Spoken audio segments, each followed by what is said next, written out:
Good evening and welcome to Tucker Carlson Tonight. So you remember when Russia invaded Ukraine in February, and at that time our leaders told us this wasn't some faraway conflict in Eastern Europe.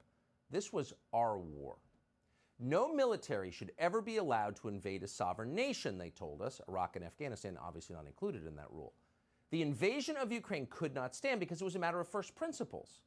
But more than that, it was a world historic moral battle that we were obligated to join. It was very clear Vladimir Putin was pure evil. He was Hitler reborn. The Ukrainian President Zelensky was his mirror image. He was saint-like, self-denying, brave, honest, very handsome. And Zelensky was fighting for the very same ideals that our country was founded on. A number of news outlets, including CNN and the LA Times, compared him to George Washington. So they told us that with one voice, month after month. No disagreement allowed. Not surprisingly, it worked. Americans fell hard for President Zelensky. They all did. Even in rural areas that voted against Joe Biden, you saw Ukrainian flags hanging from mailboxes. To many people, it felt like World War II again, the good war, a battle against tyranny abroad for the sake of freedom and democracy at home. Well, the better part of a year later, it's getting harder and harder to believe any of this. Whatever you think of the war in Ukraine, it is pretty clear that Zelensky has no interest in freedom and democracy. In fact, Zelensky is far closer to Lenin than to George Washington. He is a dictator. He is a dangerous authoritarian who has used $100 billion in U.S. tax dollars to erect a one-party police state in Ukraine. And that's not an overstatement. Over the past year, Zelensky has banned opposition parties. He shut down critical media by force. He's arrested his political opponents. He has sent soldiers into churches. Zelensky's secret police have raided monasteries across Ukraine, even a convent full of nuns, and arrested dozens of priests for no justifiable reason whatsoever and in clear violation of the Ukrainian constitution, which no longer matters. And in the face of this, the Biden administration has said nothing, not one word. Instead, they just continue to push to send Zelensky more tax dollars. So naturally, Zelensky has become much bolder. Why wouldn't he? Last week, he announced his plan to ban an entire religion, the Ukrainian Orthodox Church, and to seize its property, all for being insufficiently loyal to his regime. And he said it out loud. Watch this. We have to create such conditions when any people dependent on the country aggressor won't be able to manipulate Ukrainians and weaken Ukraine from within. First, the National Security and Defense Council instructed the government to submit to the Verkhovna Rada a draft law on making it impossible for religious organizations affiliated with centers of influence in the Russian Federation to operate in Ukraine. A free country does not ban a major religion just because it's not fully on board with the political program of the people running the country. But Zelensky's doing that, and his cabinet is now devising ways to punish Christians for practicing their banned ancient religion in Ukraine. Quote, personal, economic, and restrictive sanctions will be applied to any Christian caught worshiping in unapproved ways. Now, the Ukrainian Orthodox Church is more than 1,000 years old. With the full backing of the Joe Biden administration and the U.S. Congress, Zelensky has decided to ban it. So here's the response of one bishop to the news.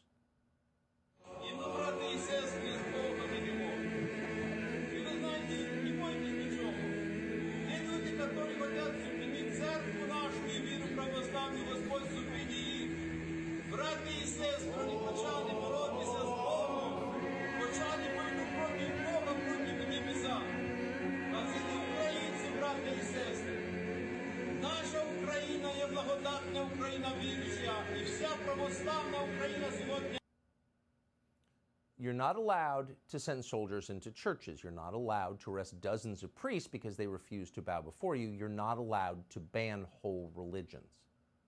So most of the U.S. media, most, have just ignored this. Some have made excuses for it. Oh, he has to do this because there's a war. But there's no justification for this whatsoever. The Ukrainian Orthodox Church is not Russian, it's Ukrainian. It has no connection to the Putin government. It has, in fact, officially denounced the Russian invasion of Ukraine. So once again, there is no justification for destroying and banning this church. And yet Zelensky's many celebrity backers in the West have said nothing about it. And they should know better. In May, George W. Bush, the great defender of Christendom, met with Zelensky on a Zoom call and afterward described him as the Winston Churchill of our time, a man who should be praised for his, quote, commitment to liberty. So where's George W. Bush on this question, now that his friend, the George Washington of Ukraine, has banned a form of Christianity in that country? Well, George W. Bush has been silent as well. So have many purportedly Christian members of Congress. They're backing Zelensky no matter how many Christians he arrests, no matter how many churches he seizes. To the Ukrainian people, you can expect the Congress to be there with you in terms of supporting your efforts to maintain your freedom. Everything that we can do to be helpful to them as they fight for their freedom. I think the history of the 21st century turns on how fiercely we defend freedom in Ukraine. We will continue to provide military equipment so that Ukraine can defend its territory and its freedom. The United States will continue our unwavering support for Ukraine as it defends its freedom. And let's get the job done so that we can save lives in Ukraine and defend the cause of freedom. The free world had no choice.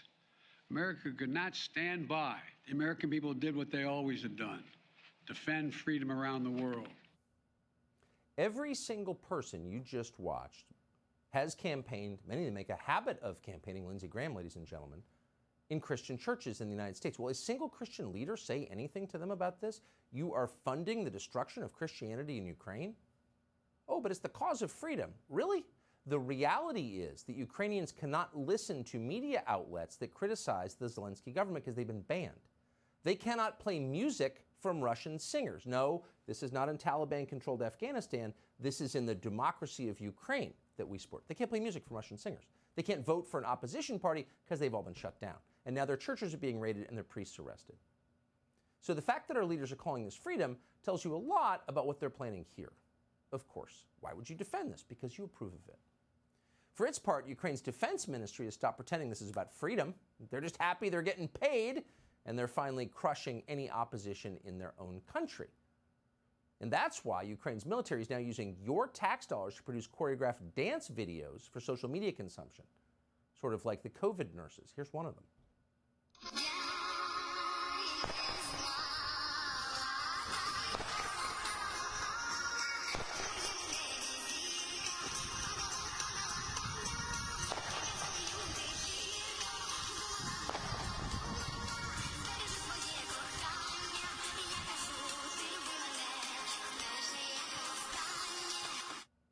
It's just a grotesque postmodern psyop, and anyone who's fallen for this is brain damaged.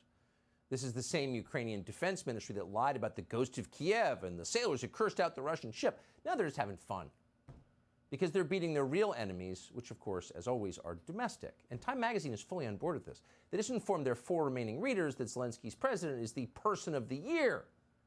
And the media chorus is in full scream. John Meacham, the purported historian on MSNBC, believes that Zelensky is really a lot like the Pope.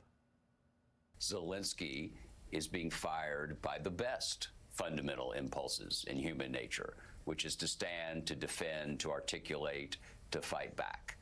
And I think it's also important to remember that he is a performer.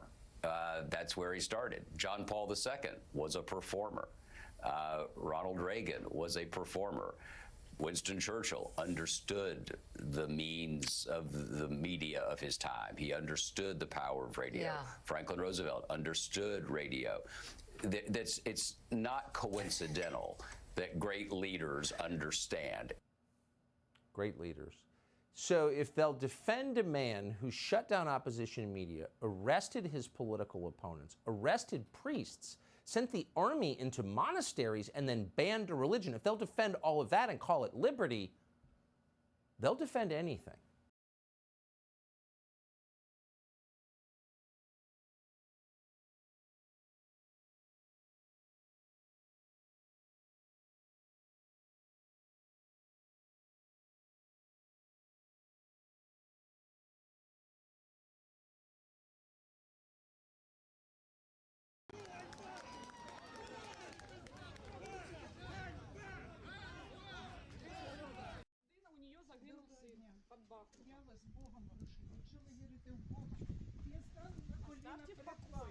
Оставте церкву, дайте, щоб мені здоров'я мою дитину, яка знімаєте. Що ж ви знімаєте?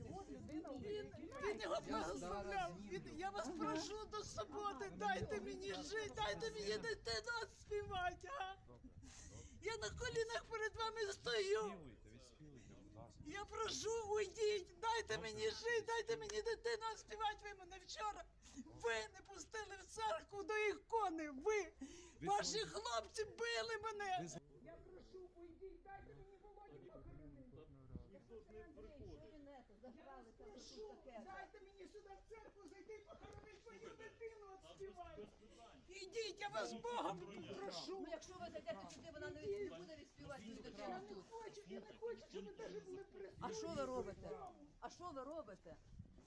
Що ви робите? Ви забираєте наш храм.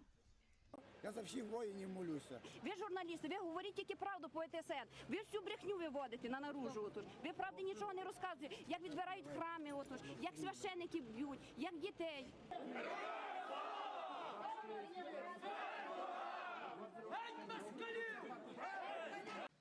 Наша віра правая, наша віра православна. Якого ви храму? А з якого ви храму, скажіть? Я із Лаври. Ви із Лаври. А чому сюди СБУ приїхали? Скажіть, будь ласка. Я не знаю, я на службу ходжу. Приходьте на службу. А руський мір тут є чи немає? Пошукайте.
Погнались.